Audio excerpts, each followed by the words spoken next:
దువ్వాడ శ్రీనివాసరావు, దివ్యల మాధురి ఈ కాంబినేషన్ కొంతకాలంగా తెలుగు రాజకీయాల్లో సంచలనం సృష్టిస్తోంది. తనకంటే వయసులో మాధురి చాలా చిన్నది, శ్రీనివాసరావు వయసులో చాలా పెద్దవాడు. అయినప్పటికీ వీరిద్దరి మధ్య కొంతకాలంగా సంబంధం కొనసాగుతూనే ఉంది. మాధురికి తన మొదటి భర్త ద్వారా ఇద్దరు కుమార్తెలు. విడాకులు ఇవ్వకుండానే శ్రీనివాసరావుతో సంబంధం మొదలుపెట్టింది. శ్రీనివాసరావు కూడా మొదటి భార్య ద్వారా ఇద్దరు కుమార్తెలు అయినప్పటికీ అతడు కూడా అధికారికంగా విడాకులు ఇవ్వకుండానే మాధురితో కలిసి ఉంటున్నాడు.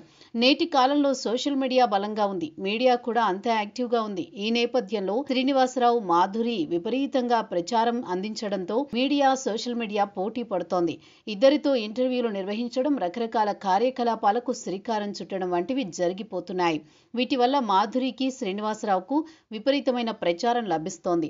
చివరికి మాధురి బిగ్ బాస్ షోలో ప్రవేశించింది. వైల్డ్ కార్డ్ ఎంట్రీ ద్వారా బిగ్ బాస్ లోకి అడుగు పెట్టింది. తర్వాత తన సత్తా చూపించడం ప్రారంభించింది. అలేఖ్య చిట్టి పికిల్స్ వ్యవస్థాపకురాళ్లలో ఒకరైన రమ్య మోక్ష కూడా బిగ్ బాస్ హౌస్ లోకి అడుగుపెట్టింది. వీరిద్దరి మధ్య సంవాదం జోరుగా సాగుతోంది. బిగ్ బాస్ హౌస్ లో ఉన్న మాధురికి సంబంధించి ఒక వీడియో ఇప్పుడు తెరపైకి వచ్చింది. ఆ వీడియోలో ఒక విలేకరు అడిగిన ప్రశ్నకు సంచలనం సృష్టిస్తోంది. మీకు శ్రీనివాసరావులో ఏం నచ్చింది? ఆయన మీకంటే వయసులో పెద్దవాడు కదా అంటూ విలేకరి మాధురిని ప్రశ్నించారు. పైగా ఆయన రేపు మాపు పింఛన్ తీసుకోవడానికి కూడా వెళతారు, అటువంటి వ్యక్తిని మీరెందుకు ప్రేమించారంటూ విలేకరి మాధురిని ప్రశ్నించారు. దీంతో మాధురి సైలెంట్ అయిపోయారు. ఈ వీడియోను కొంతమంది నెటిజన్లు సోషల్ మీడియాలో విపరీతంగా సర్క్యులేట్ చేస్తున్నారు. ఈ వీడియో వ్యవధి కొన్ని నిమిషాలు మాత్రమే అయినప్పటికీ పొట్ట పగిలేలా చేస్తోంది.